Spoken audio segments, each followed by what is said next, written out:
Praise the lord. మన ప్రభువును మన రక్షకుడైన యేసుక్రీస్తు వారి పరిశుద్ధమైన నామంలో మీ అందరికీ మా హృదయపూర్వక వందనములు. ఈరోజు దేవుని వాక్యము, ఆయన సెలవు లేక భోజనము చేసి సంతోషించుట ఎవరికి సాధ్యము?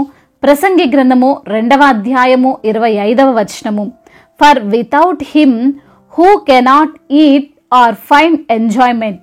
ఎక్లెసియాస్టస్ చాప్టర్ 2 వర్స్ 25. ఈ రోజుకు గాను కృపగలిగిన దేవుడు మనకు అనుగ్రహించిన వాక్య భాగమును బట్టి ధ్యానించుకుందాము. ప్రభునందు ప్రియమైన సహోదరి సహోదరులారా, దేవుడు లేకుండా జీవించొచ్చు, దేవుడు ఉంటేనే బ్రతుకుతామా, జీవించగలమా అని, నా శక్తని, నా బలమని, నా కుటుంబమని, నా ఆస్తిపాస్తులని అనుకుంటూ అనేకులు దేవునికి దూరమైన వారు ఉన్నారు. అందుకు ఈరోజు లేఖన భాగం సెలవిస్తుంది, ఆయన సెలవు లేక భోజనము చేసి సంతోషించుట ఈ లోకంలో ఎవ్వరికి సాధ్యము కాదు. ఇట్ ఈజ్ ఇంపాసిబుల్ అని.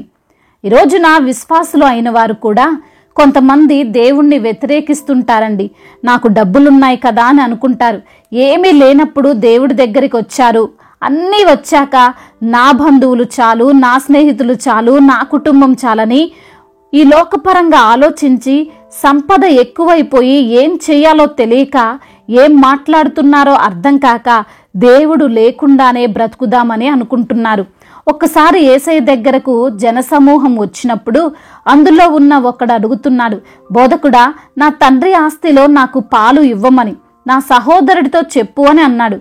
దానికి గాను యేసయ్య ఒక ఉపమానం చెప్పాడు. ఒక ధనవంతునికి భూమి సమృద్ధిగా పండెను.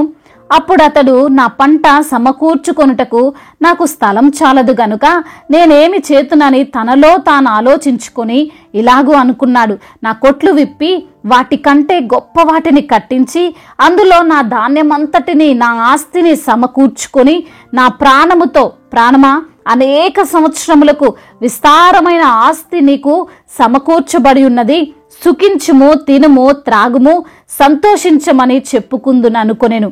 ప్రియమైన సహోదరి సహోదరుడా, ఆ ధనికుడు వలె ఈ లోకంలో అందరూ ఆలోచిస్తున్నారు కదండి. వారి జాబ్ బాగుందని, నా ప్యాకేజ్ చాలా పెద్దదని, నేను ఇంకా ఎత్తుకు ఎదగాలని, నేను ఆ దేశం ఈ దేశం వెళ్ళాలని అనుకుంటారు.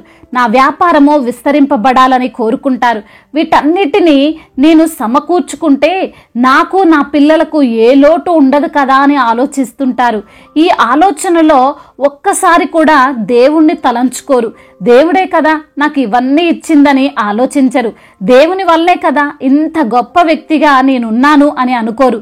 అందుకే కీర్తనకారుడు అంటున్నాడు, నాకు ఎక్కువ ఇవ్వకు, తక్కువ ఇవ్వకు, కావలసినవి ఇవ్వు, ఎక్కువైతే నేను నిన్ను మర్చిపోతానేమో అని అంటున్నాడండి. ఆ ధనవంతుడు కూడా ఆలోచిస్తున్నాడు, ఈ ధనం వచ్చింది కదా, ఈసారి పంట ఎక్కువ పండింది కదా, దీనికి కారణం దేవుడే కదా అని అనుకోవడం లేదు. దేవుణ్ణి స్తుతించడం లేదు. కానీ వీటిని ఎక్కడ పెట్టి భద్రపరచాలి, వాటిని ఎక్కడ పెట్టి దాచిపెట్టాలి, వాటి కోసం ఏమేమి ఏర్పాట్లు చేయాలని ప్లాన్స్ గీస్తున్నాడు.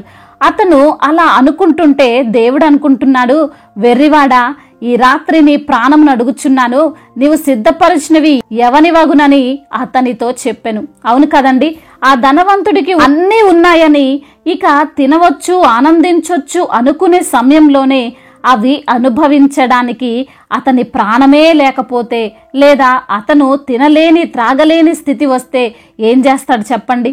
అందుకే ఈరోజు వాక్యం సెలవిస్తుంది, దేవుడు లేకుండా, ఆయన పర్మిషన్ లేకుండా హ్యాపీగా ఉండడం అసాధ్యము, ఉన్న వాటిని తినడం కూడా అసాధ్యము.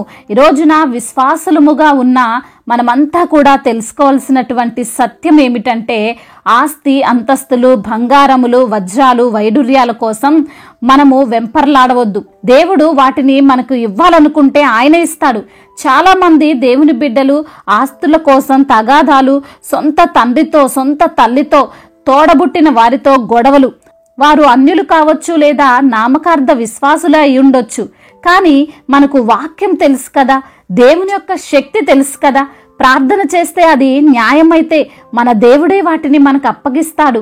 ఎవరు అడ్డు వచ్చినా ఎన్ని చేసినా మనము తినాలి, మనము వాటితో ఆనందించాలని ఆయన అనుకుంటే ఎవ్వరు వాటిని ఆపలేరు. కాబట్టి ప్రియమైన సహోదరి సహోదరులారా, దేవుని చిత్తము ఏమై ఉన్నదో, దేవుని యొక్క ఆలోచన ఏమై ఉన్నదో ఆ విధంగానే మన జీవితంలో జరుగుతుంది. ఆయన సహాయము లేకుండా, ఆయన తోడు లేకుండా మనము జీవించగలమని ఎప్పుడూ ఆలోచించవద్దు. మనకు కలిగినవన్నీ ఆయనే ఇచ్చాడని తెలుసుకుంటే మనకు సంతృప్తి ఖచ్చితంగా ఉంటుంది. మనము సజీవంగా ఉండడానికి దేవుడే కారణమని అర్థం చేసుకుంటే ప్రతి నిమిషాన్ని ఆస్వాదించగలుగుతాం. దేవుడి మాటలను దీవించి మన హృదయములో ఫలింప చేయునుగాక.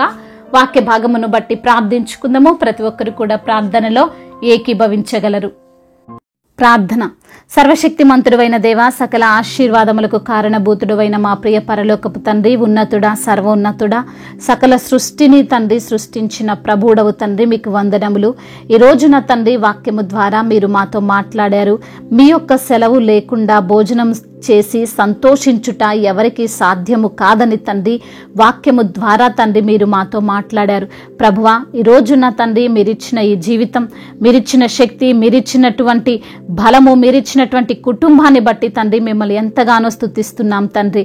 అవునయ్యా, మీ యొక్క సహాయము లేకుండా, అయా మీ యొక్క కనికరము మాపై లేకుండా, అయా మీ యొక్క సెలవు లేకుండా ప్రభా మేము ఏది చేయలేమని తండ్రి వాక్యము ద్వారా మరొక్కసారి మాతో మాట్లాడారు. మమ్మల్ని ఎంతగానో సరిచేసి బలపరిచారు, ఆదరించారు. అందును బట్టి మీకే స్తుతులు స్తోత్రములు చెల్లిస్తున్నాం తండ్రి. ఎందరైతే బిడ్డలు ప్రభా వారికి ఉన్నటువంటి వాటిని బట్టి మీకు దూరమైపోయిన స్థితిలో ఉన్నారో వారి హృదయాలను మార్చండి. మరి తండ్రి ఏది కావాలో, ఏది తండ్రి మాకు అవసరమో అన్నీ ఎరిగిన దేవుడవు ప్రభా. అయా ప్రతి బిడ్డకు మీ యొక్క కృప చొప్పున, మీ యొక్క చిత్త ప్రకారముగా అయా వారి యొక్క జీవితాలలో ఆశీర్వాదములను దయచేయమని బ్రతిమలాడుకుంటున్నాం. ఎందరైతే బిడ్డలు ఈ రోజున వాక్యమును విని ప్రార్థనలో ఏకీభవిస్తున్నారో ప్రతి బిడ్డను మీరు పేరు పేరున దీవించండి, ఆశీర్వదించండి. వారికి ఉన్న సమస్యలు, ఇరుకులు, ఇబ్బందులన్నిటి నుంచి విడుదల దయచేయండి. ఎందరైతే బిడ్డలు ఈ రోజున అనారోగ్య సమస్య చేత బాధించబడుతున్నారో వారికి ఉన్నటువంటి అనారోగ్య సమస్యను యేసు నామములో కొట్టివేయండి. మీరు తండ్రి కార్చినటువంటి రక్తము ద్వారా బిడ్డలకు స్వస్థతను దయచేయమని వేడుకుంటున్నామయ్యా. విశ్వాసముతో ప్రార్థిస్తుండగా అద్భుత కార్యాన్ని బిడ్డల జీవితంలో మీరు జరిగించండి. అయా అప్పుల భారాలు, ఆర్థిక సమస్యలతో తండ్రి ఎందరైతే బిడ్డలు సతమతం అవుతున్నారో వారిని బట్టి ప్రార్థిస్తున్నాం తండ్రి. సహాయము దయచేయండి అయ్యా. వారికి ఉన్నటువంటి ఆ అప్పులను యేసు నామములో కొట్టివేయండి ప్రభువా. అయ్యా ఎందరైతే బిడ్డలు ఈ రోజున కుటుంబ సమస్యలతో, కుటుంబ కలహాలతో, భార్యాభర్తల మధ్య విభేదాలతో ఉంటున్నారో ప్రభువా వారిని బట్టి ప్రార్థిస్తున్నాం. ఒకరినొకరు అర్థం చేసుకుని జీవించే కృపను దయచేయండి నా తండ్రి. ప్రేమ కలిగి జీవించుటకు సహాయము దయచేయండి. వారిద్దరి మధ్య ఉన్నటువంటి మనస్పర్ధలను యేసు నామములో కొట్టివేయండి ప్రభువా. అదేవిధంగా చిన్న బిడ్డలను బట్టి ప్రార్థిస్తున్నాము. వారిని మీరు కాచి కాపాడండి. స్కూల్కి వెళ్తుండగా వస్తుండగా అయా మీ యొక్క దేవదూతలను బిడ్డలకు తండ్రి కావలిగా ఉంచమని వేడుకుంటున్నాము. అయా మరి యవ్వన బిడ్డల కొరకు ప్రార్థిస్తున్నాము. యవ్వన వయసులో నా తండ్రి దుర్వ్యసనాలకు బిడ్డలు బానిసలు కాకుండా ప్రభ సహాయము దయచేయండి. అదేవిధంగా గేమ్స్కి ఎడిక్ట్ కాకుండా మీ యందు భయభక్తులు కలిగినటువంటి జీవితం బిడ్డలు జీవించినట్లుగా సహాయము దయచేయండి. ఇంకా రక్షణ లేక, మారు మనస్సు లేక అయా మరి తండ్రి ఇంకా చీకటిలో, పాపములో జీవిస్తున్నటువంటి బిడ్డలను బట్టి ప్రార్థిస్తుండగా ప్రభ ప్రతి ఒక్క బిడ్డ హృదయాన్ని మార్చమని వేడుకుంటున్నాం తండ్రి. అయ్యా మరి అదే విధంగా ఎందరైతే బిడ్డలు బిజినెస్ లో నష్టపోయి ఉన్నారో వారిని బట్టి ప్రార్థిస్తున్నాం తండ్రి. అయ్యా నష్టాన్ని ఆశీర్వాదకరముగా మార్చండి ప్రభా. చేతి పని చేసుకునే వారి యొక్క తండ్రి పనిని స్థిరపరచండి నా ప్రభా. అయ్యా మీరే తండ్రి వారిని పోషించమని బ్రతిమలాడుకుంటున్నాం తండ్రి. అయ్యా కోర్టు సమస్యలు, ల్యాండ్ సమస్యల నుంచి బిడ్డలకు విడుదల దయచేయండి తండ్రి. మీరే వారికి తోడుగా ఉండండి నా తండ్రి. వారి పక్షాన న్యాయమును తీర్చే న్యాయకర్తవు తండ్రి. మీరే బిడ్డల పక్షాన వాద్యమాడమని వేడుకుంటున్నాం.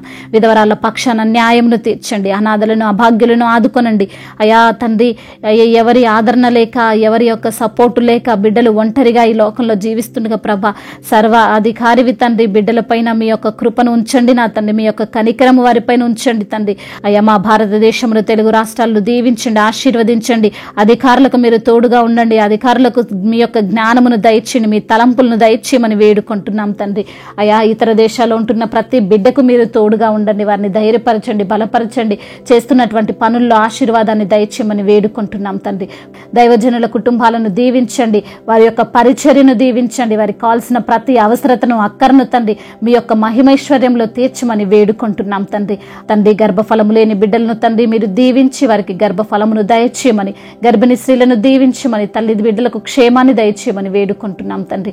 అదేవిధంగా నా ప్రభ ఇంకా ప్రభ వివాహాల విషయంలో తండ్రి బిడ్డలు మీకు మొరపెడుతుండగా మీ యొక్క సహాయము దయచేయమని, మీ చిత్తానుసారంగా బిడ్డల వివాహము జరుగునట్లుగా సహాయము దయచేయమని వేడుకుంటున్నాం తండ్రి. ఇంతవరకు చేసిన ప్రార్థన అంతటినీ మీ పాద సన్నిధిన చేర్చుకోమని, మా నాథుడు సర్వశక్తిమంతుడు సర్వాధికారి అయిన ఎబెనేజరు అయిన యేసుక్రీస్తు వారి నామములో ఈ ప్రార్థనను అడిగి వేడుకొనుచున్నాము తండ్రి. ఆమేన్. ఈరోజు పెళ్లి రోజు మరియు పుట్టినరోజు జరుపుకున్న వారందరినీ దేవుడు దీవించి సకల మేలులతో, ఆశీర్వాదములతో, కృపాక్షేమములతో, శాంతి సమాధానముతో దేవుడు మిమ్మల్ని నింపునుగాక. మీ యొక్క ప్రార్థన అవసరతలను మాకు తెలియజేయగలరు. మీ కొరకు మేము తప్పక ప్రార్థిస్తాము. మొదటిసారిగా మన యొక్క ఆదరణ వాక్యం చూస్తున్నట్లయితే తప్పకుండా సబ్స్క్రైబ్ చేసుకోగలరు. ఈ వాక్యం మీకు ఆశీర్వాదకరంగా ఉండినట్లయితే అనేకులకు కూడా ఈ వాక్యాన్ని పంపి మీరు కూడా దేవుని యొక్క రాజ్య సువార్తలో పాలిభాగస్తులు కావాలని దేవుని పేరిట మనవి చేసుకుంటున్నాను. May God bless you all. దేవుడు మిమ్మల్ని దీవించి బలపరిచి స్థిరపరచునుగాక.